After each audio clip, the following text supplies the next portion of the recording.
ये कहानी है एक हॉन्टेड हाउस की, जो रात की तारीकी में और भी ज़्यादा खौफनाक लगता है। ये हैं अली और उसका दोस्त आशू। आशी और अली रात के समय पर उस रोड पे जा रहे होते हैं कि अचानक बिजली तेज़ चड़क रही होती है, बारिश हो जाती है। हॉन्टेड हाउस उनकी तरफ ही रास्ते में पड़ता है, तो वो रात को यहीं रुकने का प्लान बनाते हैं। क्योंकि आशी को बहुत ज़्यादा इस तरीके की थ्रिल करने का शौक़ था, तो अली और आशी आज रात को यहीं रुकने का प्लान बनाते हैं। ये वही हॉन्टेड हाउस है जिसकी भूतिया कहानियाँ बहुत मशहूर हैं।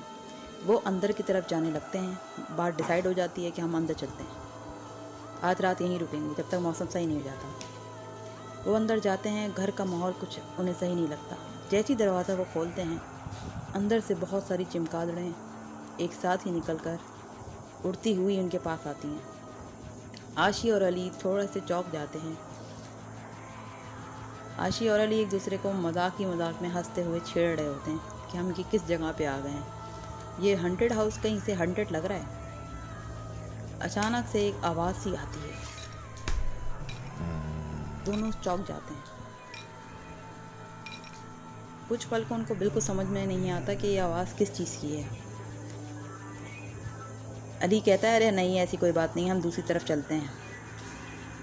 दोनों अलग अलग चले जाते हैं, क्योंकि इन दोनों को बात भी करनी होती है, पता करना होता है इस जगह का। अली उसको ढूंढ रहा होता है और आशी नज़र नहीं आती। आशी को आवाज़ देता है, आशी आशी। वो दूसरी तरफ मुड़ता ही है कि उसको सामने अचानक से एक लिखा हुआ आता है, डेथ। ये कहता है, ये सब क्या है, ज़रूर कोई हमें डराने की कोशिश कर रहा है। एकदम पीछे की तरफ आशू आ रही होती है, यानी कि आशी। आशी देख के डर जाती है, ये सब क्या हो रहा है। एकदम धुआं उठता है और अचानक वो सामने देखते हैं कि उनके सामने एक सफ़ेद सा साया है। वो औरत, उसने अपना शक्ल नहीं दिखाई होती, लेकिन वो बहुत खौफनाक तरीके से उनकी तरफ आ रही होती है। ये देखकर वो हल्के हल्के भागने लगते हैं। ये उस जगह को छोड़ के भागते हुए दूसरे रूम की तरफ आ जाते हैं। दोनों अली और आशी बहुत परेशान होते हैं और उनको कुछ समझ नहीं आ रहा होता कि ये हो क्या रहा है। अली का चेहरा पीला पड़ने लगता है डर के मारे। खौफ उन पर तारी जाता है कि शीशे टूटने की आवाज़ आने लगती है। दोनों आपस में बातें कर रहे होते हैं, ये हम कहाँ फंस गए हैं, अब हम यहाँ से ज़िंदा भी जा पाएंगे या नहीं। अली और आशी को अव्वल तो यकीन नहीं आता कि ये सब हो क्या रहा है, या ऐसी कोई चीज़ भी होती है। फिर से अचानक धुआं उठता है और वो देखते हैं कि